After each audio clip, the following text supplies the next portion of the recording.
Boa noite, meus irmãos. Graça e paz. Amém. O S saiu um pouco excessivo, né? Também depois dessa vergonha toda da apresentação, fica me colocando numa saia justa. Se bem que eu emagreci um pouco, viu, irmão? O ano passado foram 78 gramas. Foi uma maravilha. Claro, eu estou treinando para me casar, né? Senão não entra a roupa lá do black tie para a gente vestir direitinho para o casamento, né? Então vocês já conheceram aí a minha posa. Não é esposa. Ela ainda não perdeu o cargo de posa. Quando casar, ela será uma esposa.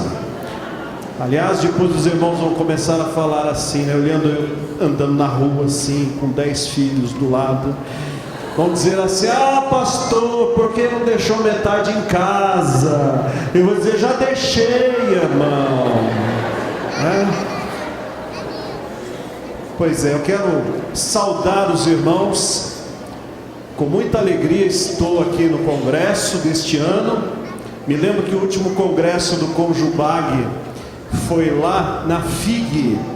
Estava lá e foi um momento tão gostoso. Quem estava lá na FIG aquele dia? Olha que maravilha, né? Quem nasceu depois daquele congresso? Levanta, não. Aí também não é tanto assim.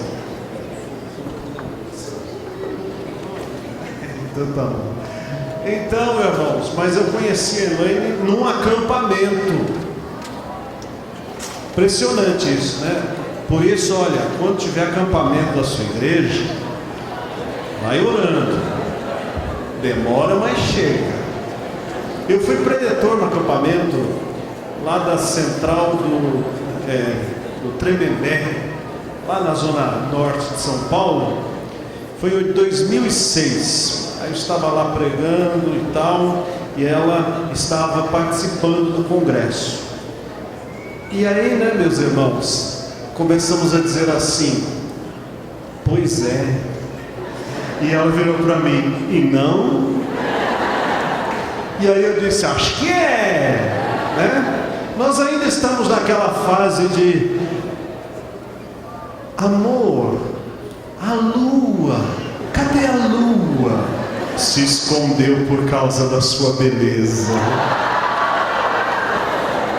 Mas depois de junho, um ano depois, ela vai fazer a mesma pergunta: amor, a lua. E eu vou dizer: menina, você não está vendo que vai chover? Mas eu espero que eu continue dizendo que a lua se escondeu, né, do seu brilho. Feliz de rever muitos jovens aqui e muitos pastores muito amigos do coração. Aqui em Ponte Grande eu estive algumas vezes também.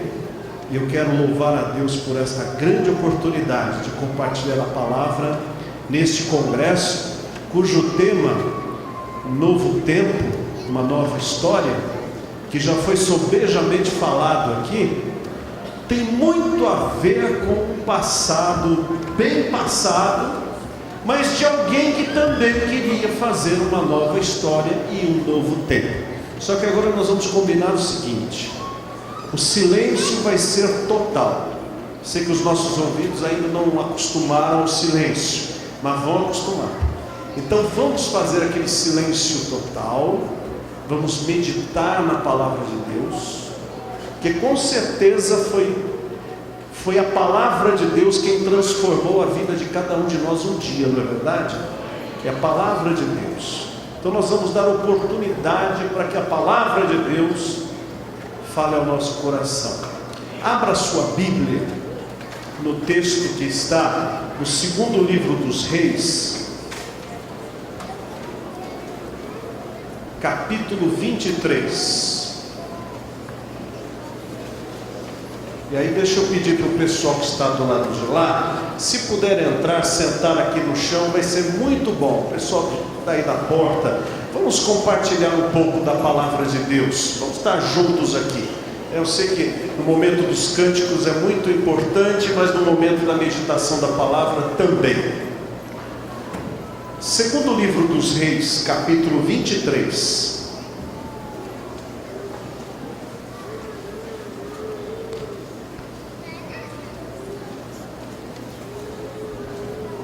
Valeu, mano.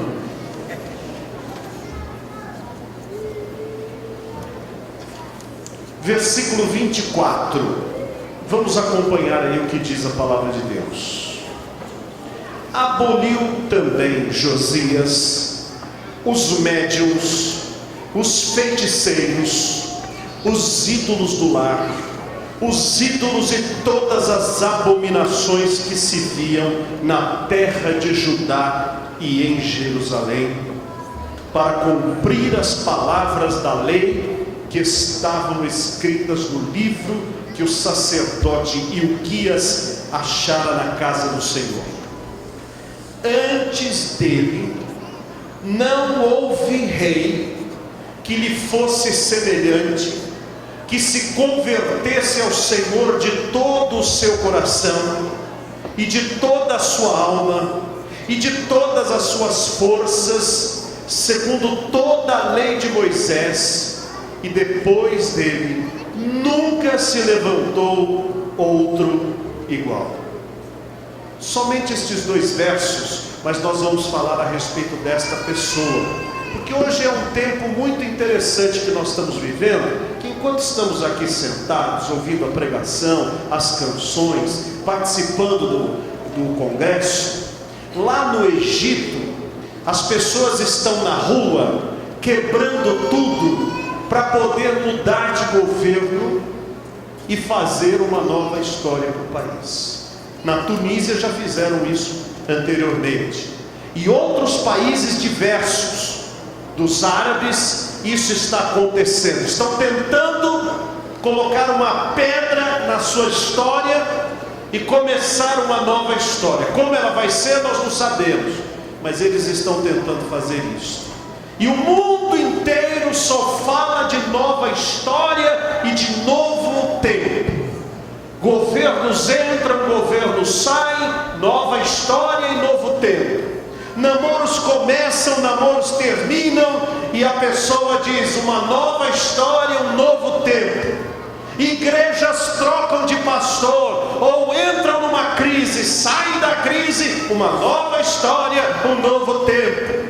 Você troca de emprego, de profissão, de curso na faculdade, uma nova história, um novo tempo. Chega uma hora que isso chega a cansar, porque tudo fica novo tantas vezes.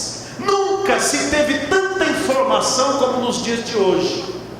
Hoje em dia, ontem por exemplo, um moleque estava olhando o seu aparelho de telefone celular, acho que foi em Milão. Ele estava andando feliz da vida na estação de trem, e daqui a pouco caiu nos trilhos, porque estava olhando o telefone celular. Aliás, celular, às vezes, a única coisa que ele não faz é telefonema. Os irmãos já viram isso? Tem tudo, tem vídeo, tem karaokê, tem MP3, MP4, MP5, MP10, MP100, né? Ele tem máquina de fotografia, daqui a pouco vai ter forno micro-ondas.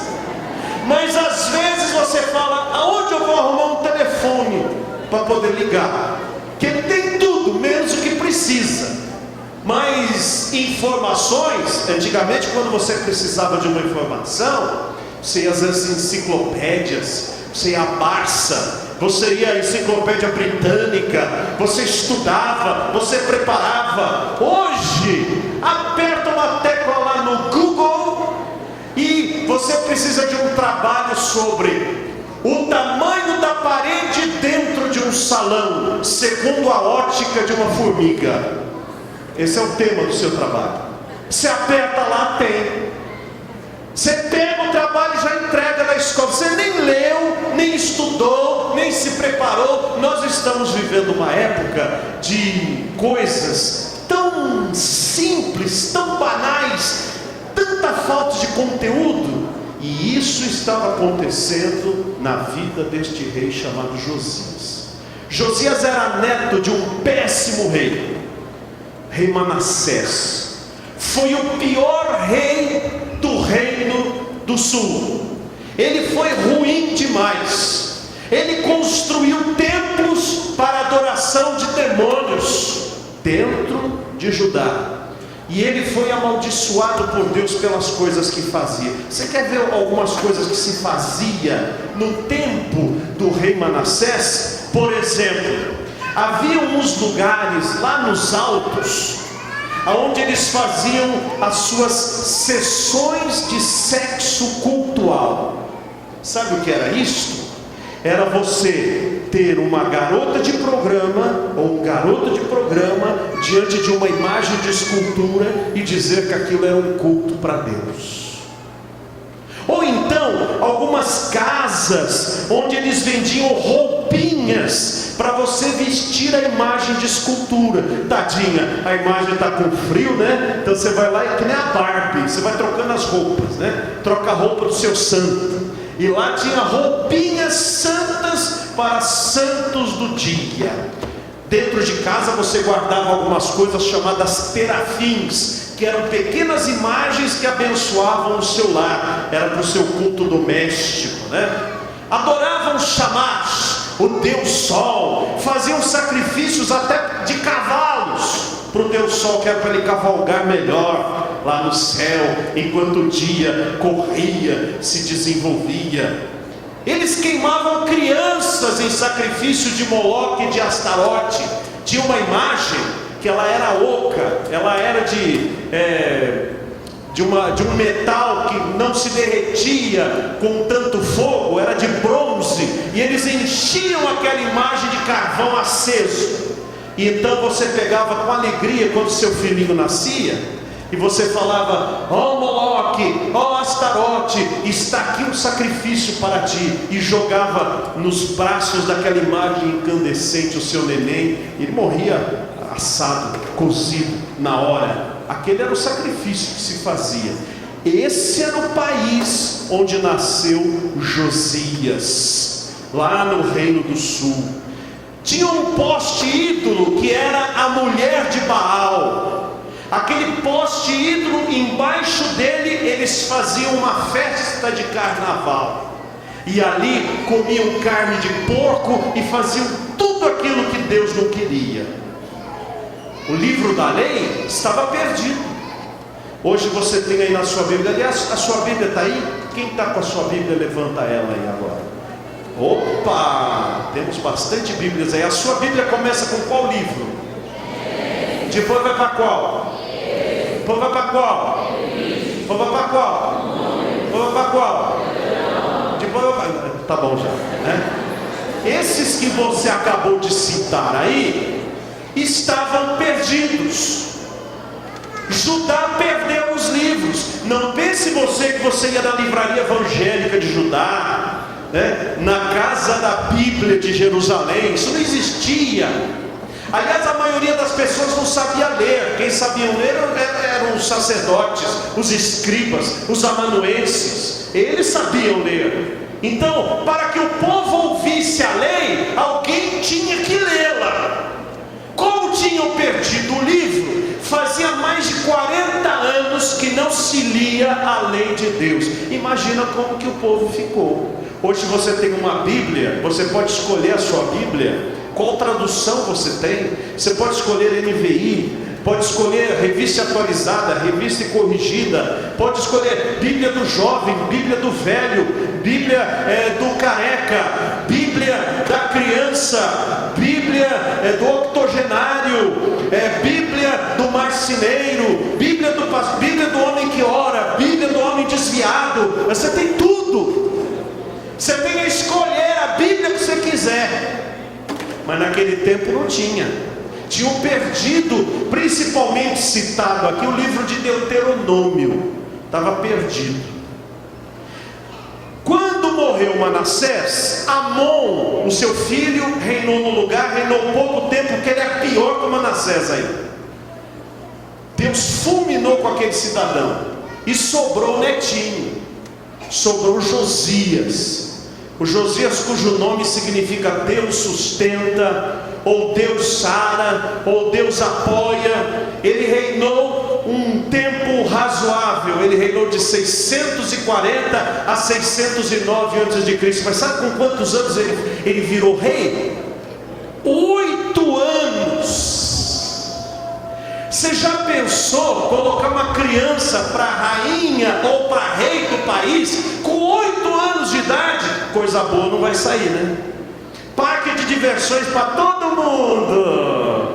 O que mais que uma criança decretaria? Decretaria o seguinte, que a merenda escolar seria chocolate com salgadinho todo dia. O que mais? Escola só nas férias, o resto do ano é só diversão. O que mais? Futebol é a matéria principal de todas as universidades, de todas as faculdades. O que mais? Vamos chutando aí, né? Então, como é que é?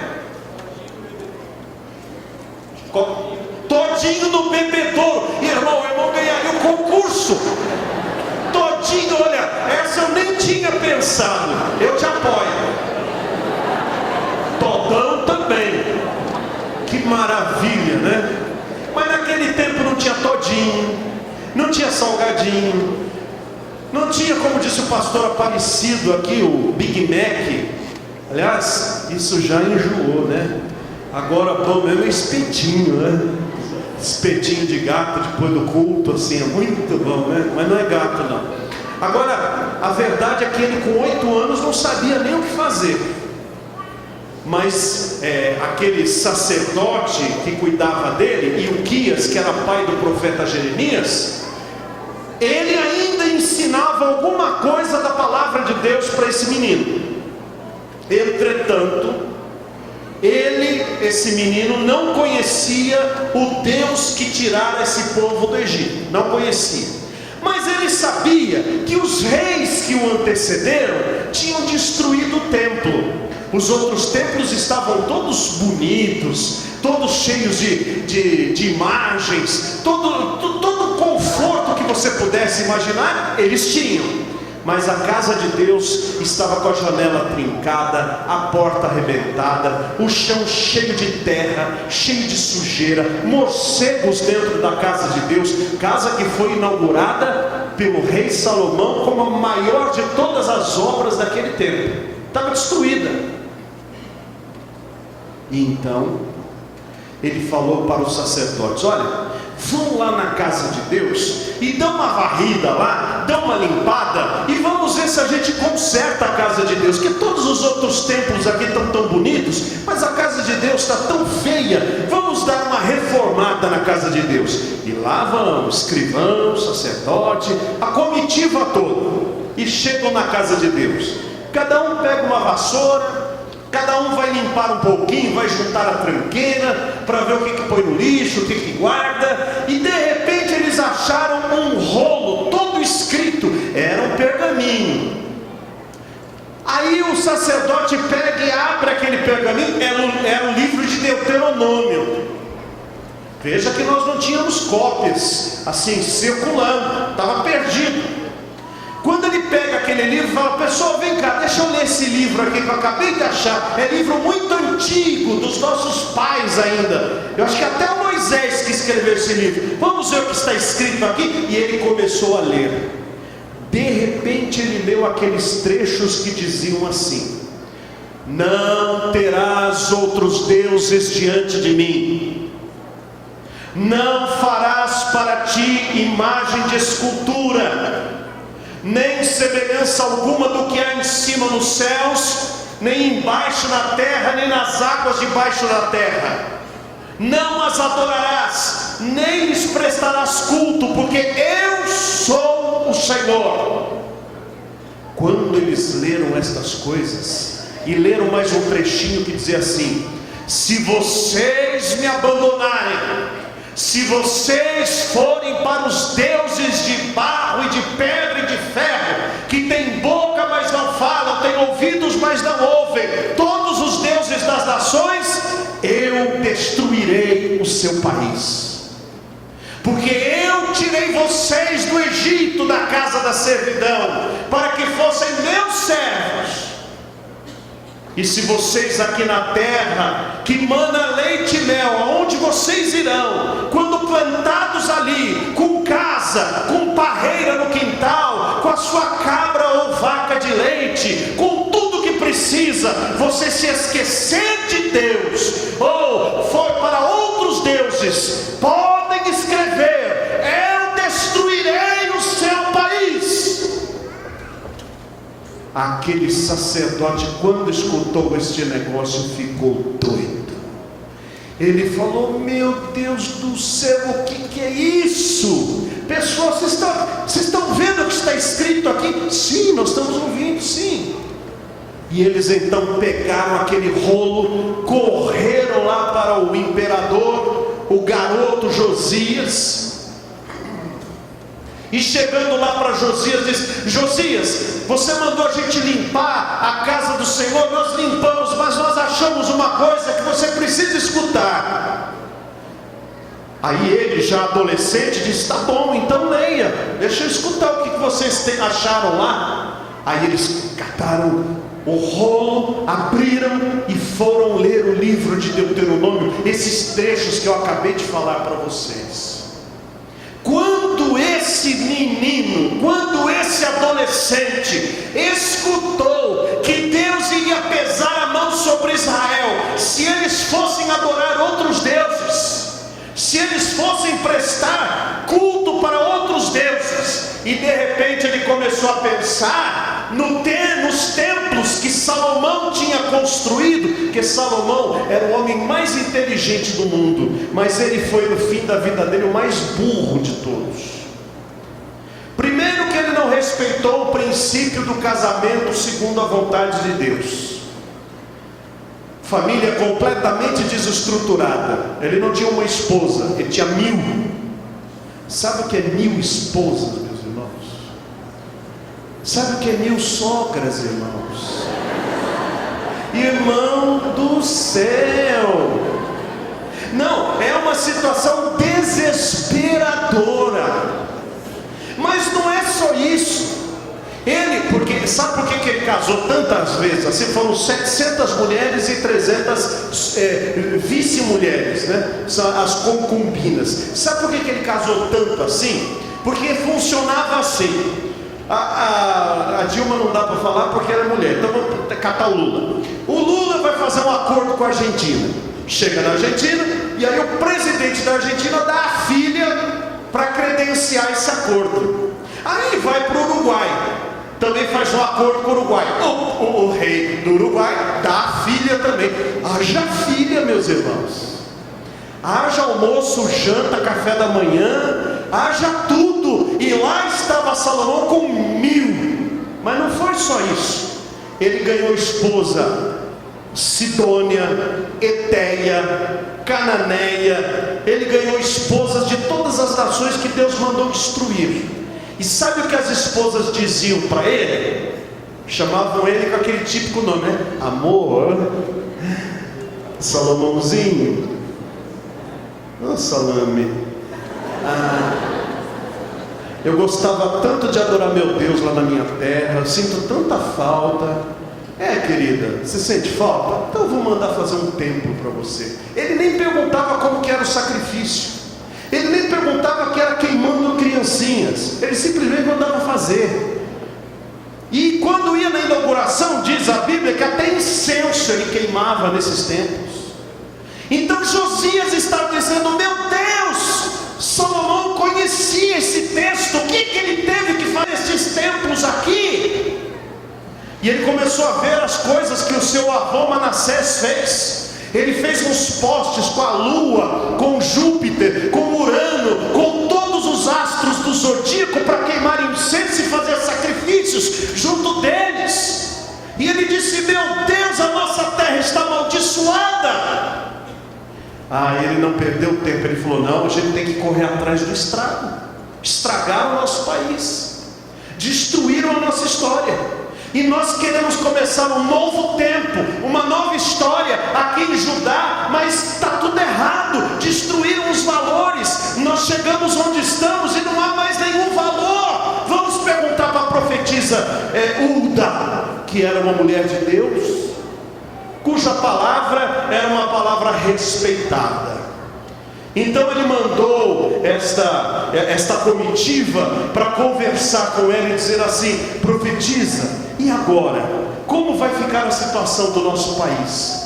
ela disse assim: fale para o rei que tudo o que ele leu ali no livro da lei que ele encontrou, todas as pragas que estão escritas lá, todas as maldições que estão escritas lá, fruto de 400 anos que os reis de Israel e de Judá destruíram os valores desta nação, todas as pragas vão cair sobre o país.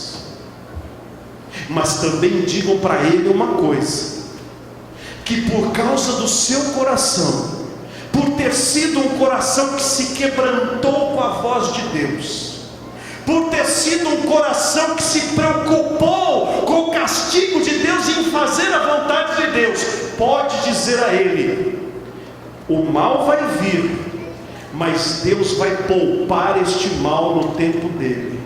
No tempo dele o mal não vai chegar, porque eu amei a atitude que Josias teve diante de mim, diz o Senhor. Quer dizer, o rei ficou preocupado com a vontade de Deus na história do seu país e quis saber o que fazer. Deus disse: a sua atitude muda a sua história, a sua atitude muda o seu futuro, a sua atitude muda o coração das coisas que estão acontecendo. Harold Robbins, que escreveu um livro chamado Desperte o Seu Gigante Interior, ele diz o seguinte: que a gente que é muito interessada em dar alguma coisa, ela tem um interesse, ela discute, ela sonha, estas pessoas interessadas nunca irão em lugar nenhum, porque não basta estar interessado, tem que estar empenhado. Quem não estiver empenhado, não vai. Sabe qual a diferença de interessado e empenhado? Por exemplo, para uma galinha botar um ovo, ela está muito interessada, mas não comprometida. Mas para um porco virar um toicinho, ele tem que ir mesmo, é para a faca, ele vai com tudo, porque senão não tem toicinho. Ou eu estou interessado, ou eu estou empenhado. Aquele rei poderia dizer assim: ah, que chato, né? Estragaram a história do nosso país, quisera Deus que a coisa melhorasse. Ele disse: não, nós vamos melhorar a história do nosso país. E por que eu estou falando tudo isso aqui? Eu estou falando tudo isso porque muita gente gosta da palavra de Deus, muita gente gosta da música gospel, muita gente gosta dos congressos jovens, muita gente gosta de uma igreja no seu bairro, muita gente gosta às vezes até de ler um pouquinho a Bíblia, mas não está empenhada em fazer a vontade de Deus na sua vida. Ela está interessada assim, ela gosta, ela acha muito legal, mas ela não está interessada em consagrar de fato a sua vida para Deus. Dizia Geraldo Vandré: quem sabe faz a hora, não espera acontecer. Este negócio de dizer: ah, Deus vai transformar a minha vida, e você não entrar num entendimento de dizer: o que é que eu tenho que fazer, Senhor? Qual deve ser a atitude da minha vida? São pessoas que eternamente ficam pensando qual decisão vão tomar, se elas tomam o Toddy da máquina nova das crianças, ou se elas tomam água da geladeira. Vocês já ouviram falar da história de pensar morrer o burro? Sabe como é que foi? Tinha um burro que era muito burro, mas era burro mesmo. De um lado tinha um fardo de feno muito gostoso, quer dizer, gostoso para burro, não para mim, eu não como feno, né? E do outro lado também tinha outro fardo de feno. Aí o burro olhava para um lado e dizia assim: ah, eu vou comer desse. Aí ele olhava para o outro e falava: não, eu vou comer deste. Não, eu vou comer daquele. Não, eu vou comer deste. Não, eu vou comer daquele. E morreu. Tonto, com duas grandes decisões a tomar, ele não tomou nenhuma, ele não deu um passo,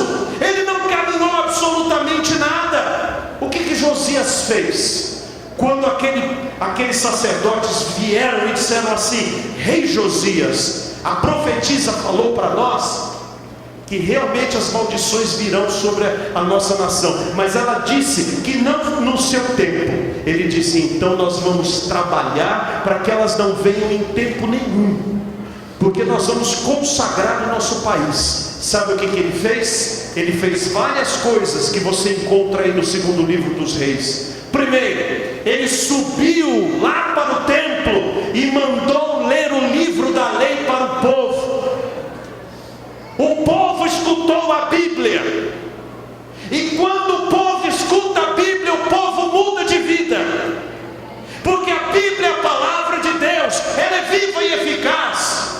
A Bíblia tem autoridade e poder, muito mais, ou a única que pode transformar uma vida. Livros são escritos às toneladas, mas a Bíblia é a única que foi inspirada por Deus. Ele renovou a aliança entre Deus e o povo. Ele disse: a partir de agora, este povo servirá a Deus. Ele limpou a casa do Senhor de todo lixo, de toda idolatria, de toda sujeira. Ele catou os ministros de Baal e os destruiu todos. Tirou aquele poste ídolo, aquela vergonha do centro da cidade.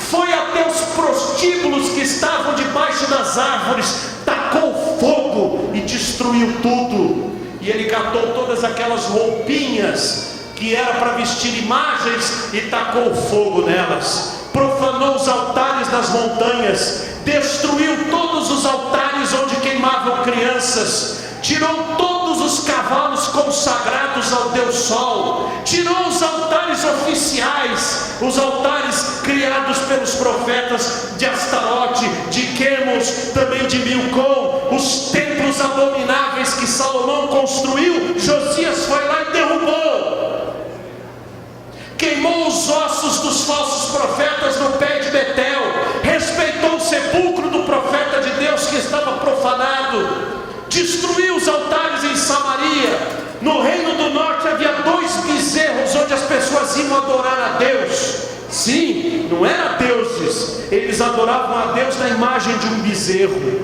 e isso se chama idolatria. Aqueles que dizem ter Jesus como Salvador, mas adoram uma imagem, eles também estão adorando ídolos. E Josias tacou fogo em tudo aquilo e destruiu tudo. Josias matou os sacerdotes de Baal, mandou o povo celebrar a Páscoa, fez com que todas as médiuns, todo o espiritismo, toda a idolatria fosse destruído.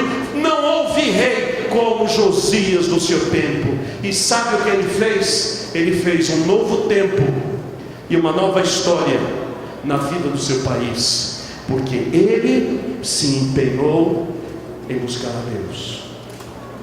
Meus jovens, o tempo está passando,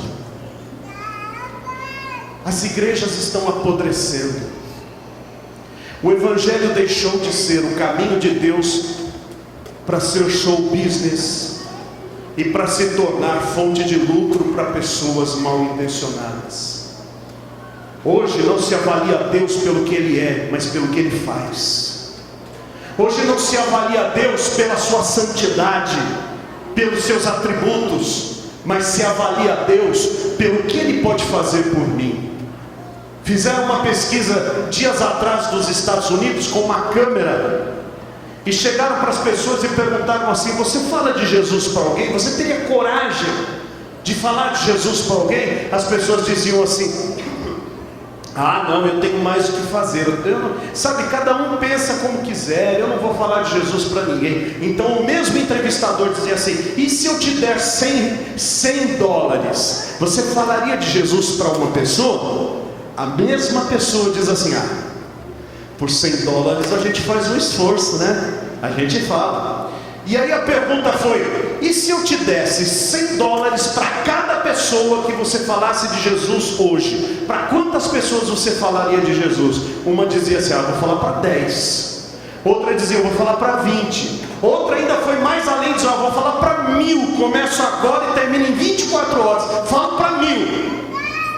Aí o entrevistador chega para uma destas pessoas e diz assim, que ele não tinha ouvido essas perguntas, diz assim: você falaria de Jesus para alguém? Você é cristão, né? Sou. Você fala: não, sabe, eu não tenho coragem, eu sou meio tímido, etc. Tá, mas e se, aí tirou do bolso, e se eu te der estes $100 para você falar de Jesus para aquelas 2 pessoas ali, você vai? Ah, eu vou. Tá bom, então vai que eu te dou esses $100, mas eu vou te filmar. Tá bom. Filmaram ele. Olha, tá aqui uma mensagem do Senhor, leia, vai te fazer bem, viu? É um caminho, tá aí. Aí ele voltou. Aí o câmera disse assim: aqui estão os $100. Ele: ah, muito obrigado. Aí o câmera disse: deixa eu te perguntar uma coisa. Quer dizer então que a ordem de Jesus não motiva você a falar de Jesus, mas $100 motivam. Ah, $100 ajuda, né? E como que a gente fica com aquele texto que diz assim: aquele que amar mais o dinheiro, mais o pai, mais a mãe, mais do que a mim, não é digno de mim? A sua motivação é o dinheiro, não é a ordem do Senhor. Será que não está em tempo de você reavaliar-se? Aí o cidadão disse: eu não tinha pensado nisso. Há muitos que não estão pensando nisso. Vou à igreja para ganhar a bênção que eu estou procurando. Vou à igreja para fazer a campanha para a vitória que eu estou buscando. Mas dificilmente se vai à igreja para dizer: vou servir ao meu Deus com amor. Todas as denominações estão passando por isso. Crise de identidade, crise de valores. Porque este livro aqui, a Bíblia, já está perdido dentro do templo. Talvez a gente até não quisesse mais que tivesse púlpito na igreja, porque não nos interessa muito mais a palavra de Deus. Dificilmente nós somos motivados a uma vida cristã verdadeira, de a sós com Deus.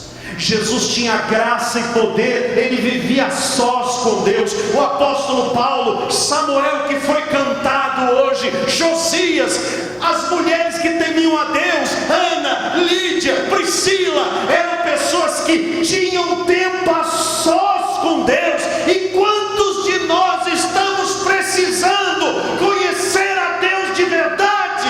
Porque nós estamos trazendo o mundo para dentro da igreja, o mundo para dentro de nós mesmos, usando dos seus paradigmas e das suas aparências, ao ponto de que não nos conhecem mais como cristãos. Porque nem nós sabemos como é ser um cristão. Mas ser cristão é ter compromisso com Deus. Ser cristão é seguir a vontade de Deus, é gastar tempo para ler a sua palavra, é fazer calo no seu joelho para buscar a Deus em oração. Sabe, meus irmãos, há poucos dias atrás caiu um turbilhão de água em Teresópolis, em Friburgo, qual outra cidade lá? Petrópolis, e tem mais uma pequena lá que não me vem à memória. É justamente esta cidade pequena que eu quero falar. Esta cidade pequena teve, eu não sei se não foi nenhuma ou foram 2 mortes, mas eu acredito que não foram nenhuma. A mesma chuva que caiu em Petrópolis, a mesma chuva que caiu em Teresópolis, a mesma chuva que caiu em Friburgo, foi a mesma chuva que caiu naquela cidade. Entretanto, havia um funcionário da prefeitura daquela cidadezinha, que era um jovem temente a Deus, que buscava a presença de Deus em oração. E ele teve um surto de prudência e de responsabilidade, porque ele viu a tempestade armada, e esperar que o governo vá dar verbas para fazer sistema de aviso, meu amigo, nem daqui 5 gerações você não vai ver isto. É apenas uma maneira de consumir dinheiro. Então, a chuva está aqui, o povo está lá, o dinheiro não está aqui para fazer nenhum sistema. O que fazer? Este moço, filho de pastor, catou a sua perua Kombi, colocou o alto-falante, subiu na estrada e gritou para todas aquelas pessoas que moravam na encosta: gente, por favor, há uma chuva desesperadora que vai cair agora. Pode não acontecer nada, mas pode vir tudo abaixo. Deixe as suas casas enquanto há tempo. E aquelas pessoas correram de suas casas para a parte sólida da cidade, e de repente veio tudo abaixo. Um homem ou uma mulher, segundo o coração de Deus, são capazes de fazer a diferença onde moram, onde trabalham, onde estudam. São capazes de fazer a diferença em sua cidade, em seu estado, em seu país, porque Deus dirige a vida de quem tudo consagra a Ele. Dirige os seus passos, guarda os seus passos, vigia a sua vida, ao ponto de que em todo lugar para onde você for, há de ser uma bênção, há de andar nos caminhos do Senhor como luz do mundo e como sal da terra. As suas colegas que estão aí, os seus colegas que estão aí vendo o Big Brother e todas estas porcarias, vão encontrar em você uma pessoa que ora, uma pessoa que lê Bíblia, uma pessoa que não vai na onda. Os seus colegas que estão estragando o corpo com tatuagens, com piercings e com todas estas parafernálias, vão encontrar em você que consagra o seu corpo ao templo do Espírito Santo, e que faz de você uma vida santa, ao ponto de que tudo que você for, tudo que você é, tudo que vier a ser, é para a honra e glória de Deus. A vaidade está jogada de lado. Eu quero é que Cristo cresça e que eu diminua. Para terminar, aquela mulher com 92 anos, feia, mal cheirosa, porque com 92 anos e morando sozinha, ela já não tinha mais condições de fazer uma higiene adequada. Essa mulher ia na igreja todo dia que tinha culto, ela ia. Ela era portuguesa, membro da igreja onde eu era membro, Igreja Batista de Sumarezinho. Esta mulher nunca foi convidada para ser membro de comissão, para ser diretora disto ou daquilo. Nunca foi convidada nem para fazer oração silenciosa na igreja. Irmã, por favor, faça uma oração silenciosa. Nem isso não convidava. Mas ela estava lá. Um dia, meu irmão, essa irmã não veio. E no outro domingo ela também não veio. O pastor disse: alguma coisa aconteceu, porque essa irmã não falta. Vamos ver lá. Fui junto. Chegou na porta da casa dela, atendeu, disseram: olha, ela está internada na UTI, ela está muito mal. Ah, vamos lá vê-la. Fomos lá. Dona Conceição estava lá na cama, semblante sereno. O pastor chamou a irmã, viemos orar com a irmã aqui. Senhor pastor, obrigado, viemos pedir a Deus para curá-la. Não, pastor, por favor, Jesus já disse que eu vou embora, eu estou pronta, eu só estou esperando o Senhor me chamar. Oh, glória ao Senhor, dizia ela. 2 dias depois ela morreu, ela partiu. Bem, sepultamos a irmã, minha vida continuou, até 2 semanas depois, quando vieram bater na igreja e o pastor atendeu, disse: que foi? Olha, eu sou a neta da irmã Conceição, recentemente falecida. Quando ela veio de Portugal para o Brasil, ela veio com um baú enorme, que veio de navio, e dentro daquele baú tem algumas coisas que nós vamos jogar fora. Quem sabe interessa para vocês? Tá bom, o pastor foi, também fui. Chega lá: onde está esse baú, menino? Estava lá na sala, um baúzão velho. Abrimos o baú. Havia centenas e centenas de cadernetas, daquelas pequenininhas que você escreve fiado, ou que você põe número de telefone. Centenas de cadernetas. E aí vamos abrir para ver o que tinha lá. Primeira página: a irmã Maria está com dor de dente, vou orar por ela. O pastor viajou para pregar fora, orarei por ele hoje. O Wagner vai fazer prova na 8ª série, eu vou orar por ele. Falei, meu Deus, o que é isso? Cadernetas e mais cadernetas com pedidos, e às vezes com uma manchona no meio, que eram lágrimas que essa senhora derrubava em cima dessas cadernetas, porque nós não sabíamos, mas nada escapava à lembrança desta irmã que chegava em casa e dizia, orarei pelos meus irmãos. Milhares de páginas de pedidos de oração dentro daquele baú. Aquela mulher orava e orava e orava, e nós não dávamos um tostão por ela. E ela era o esteio daquela igreja, porque era uma mulher comprometida com Deus. O pastor olhou para mim e disse, Wagner, quem vai tomar o lugar dela agora? Essa pergunta me acompanha desde 1982. Estamos em 2011.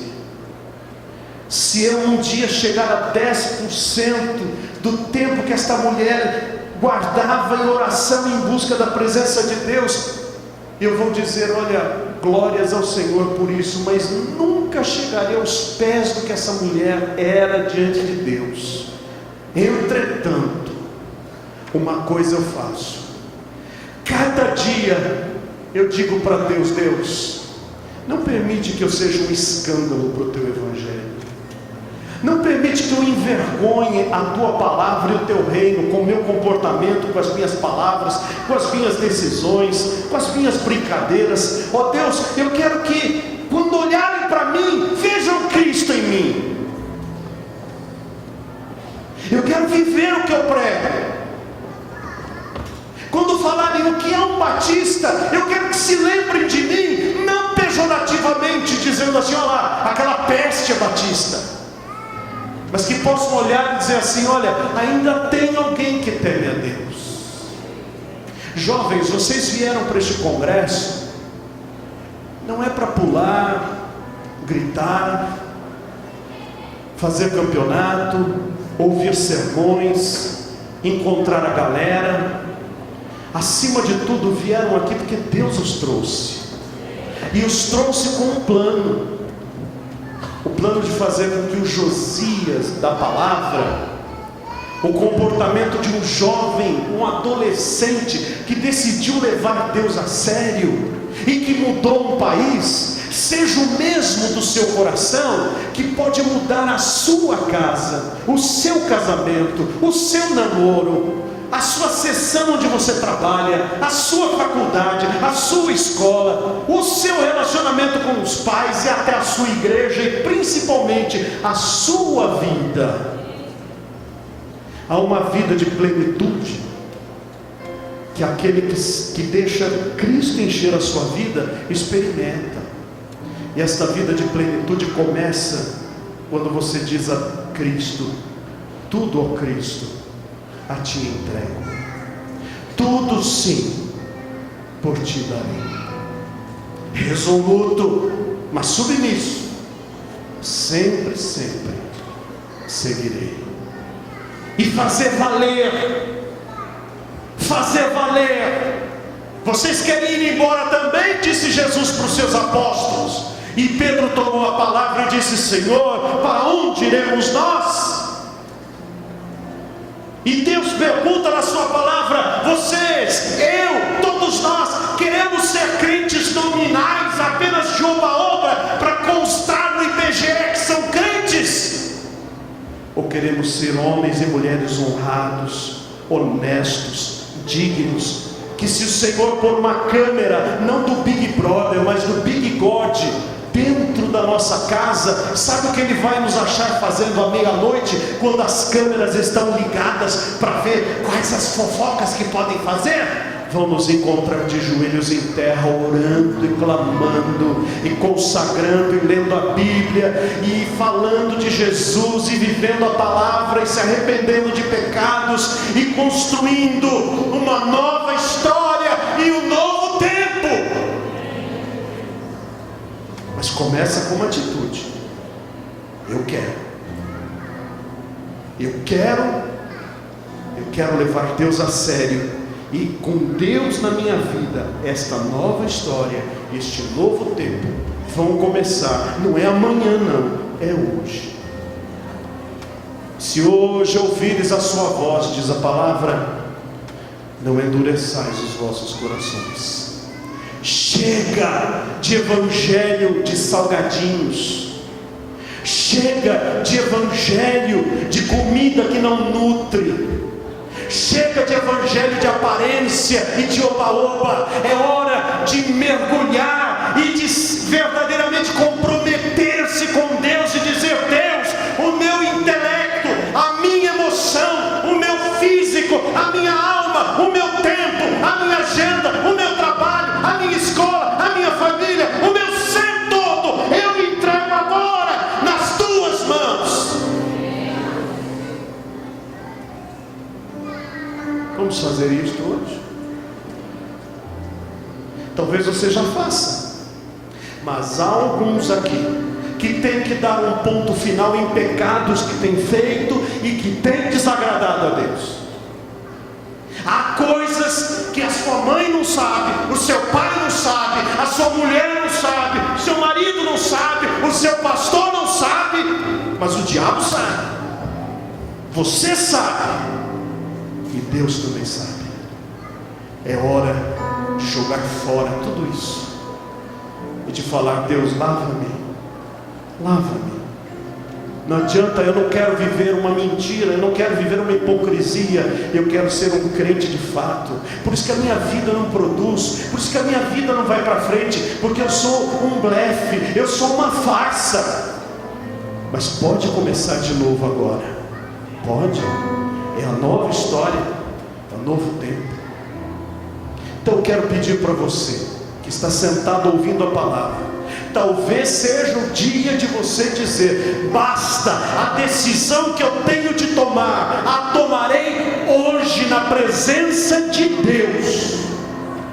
E eu quero orar por você, e outros também gostariam de orar por sua vida. Alguém que quer dizer isto nesta noite, dizendo: pastor, coloco um ponto final e tudo entrego para o meu Deus nesta noite. Eu decido tudo consagrar ao meu Deus, e esta nova história e este novo tempo começam hoje na minha vida. Levanta a mão e eu quero orar por você. Deus abençoe, Deus abençoe. Mais alguém? Se o Espírito Santo fala ao seu coração, não vá embora com uma decisão a tomar. Ela pode ser a última chamada, a última, ao findar o labor desta vida, quando a morte ao teu lado chegar. Que destino é de ter a tua alma? Qual será no futuro teu lar? Meu amigo, hoje tu tens a escolha, vida ou morte. Qual vais aceitar? Amanhã pode ser muito tarde. Hoje Cristo te quer libertar. Pode ser para conversão, mas pode ser para dizer: eu começo a ser um crente de verdade hoje, em nome de Jesus. Há mais alguém? Levanta a sua mão dizendo: pastor, isso é para mim, ora por mim. Deus abençoe, Deus abençoe. Mais alguém? Ergue a mão com coragem. Deus abençoe. Há mais alguém? Hoje é o dia. Hoje é o dia que o Senhor nos deu. Alegremos-nos e regozijemos-nos nele. Hoje é o dia de você dizer: Senhor, entra na minha vida, transforma os meus passos. Não olharei mais para baixo, nem para o lado, nem para lá e nem para trás. Olharei para Cristo, o autor e consumador da minha fé. Há mais alguém? Ergue a mão dizendo: pastor, isso é para mim, eu quero, em nome de Jesus. Deus abençoe. Mais alguém? Deus abençoe, Deus abençoe. Vamos ficar todos de pé.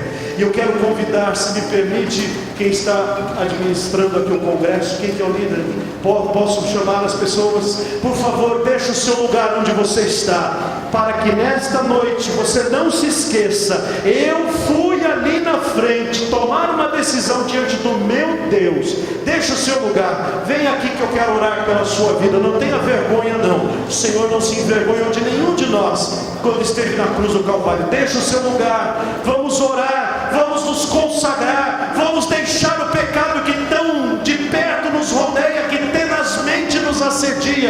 vamos olhar para Cristo, autor e consumador da fé, que morreu pelos nossos pecados e ressuscitou para a nossa salvação. Vamos deixar o mundo jaz no maligno, diz a palavra: não vos conformeis com este mundo, mas transformai-vos pela renovação da vossa mente, para que experimenteis qual seja a boa, agradável e perfeita vontade de Deus. Se você se encorajou por causa dessas pessoas que estão vindo aqui, deixe o seu lugar